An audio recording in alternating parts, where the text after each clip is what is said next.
Hi guys, இன்றைக்கி நம்ம பார்க்க போகிற கதை என்னமோ ரொம்ப சிறுசு தான்.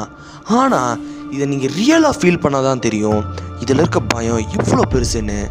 ஸோ வெயிட் பண்ணாமல் வாங்க, இப்போது வீடியோக்குள்ளே போயிடலாம். இப்போ வீடியோக்குள்ளே வந்தாச்சு. நீங்கள் இமேஜின் பண்ணிக்கோங்க, இந்த உலகத்தில் இப்போ நீங்கள் ஒருத்தர் மட்டும்தான் உயிரோடு இருக்கீங்க. நல்லா ஞாபகம் வச்சுக்கோங்க, இந்த உலகத்திலே நீங்கள் ஒருத்தர் மட்டும்தான் உயிரோடு இருக்கீங்க. அது உங்களுக்குமே தெரியும்.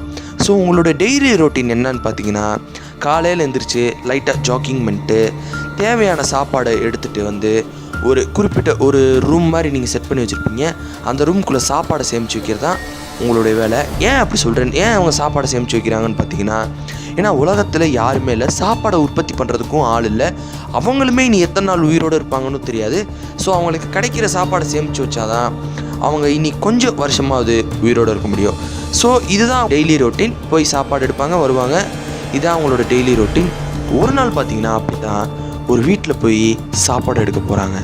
அப்படி எடுக்க போகிறப்ப அந்த ரூமே ரொம்ப இருட்டாக இருக்குது. அந்த ரூம்லேருந்து ஒரு ஸ்கேரியான வாய்ஸில் உங்களை கூப்பிட்டா எப்படி இருக்கும்? இந்த கதை என்னமோ ரொம்ப சிறுசு தான், ஆனால் இதை நீங்கள் உள்ளேருந்து ஃபீல் பண்ணி பார்த்தா தான் தெரியும் இதோட பயம் எவ்வளோ இருக்குது.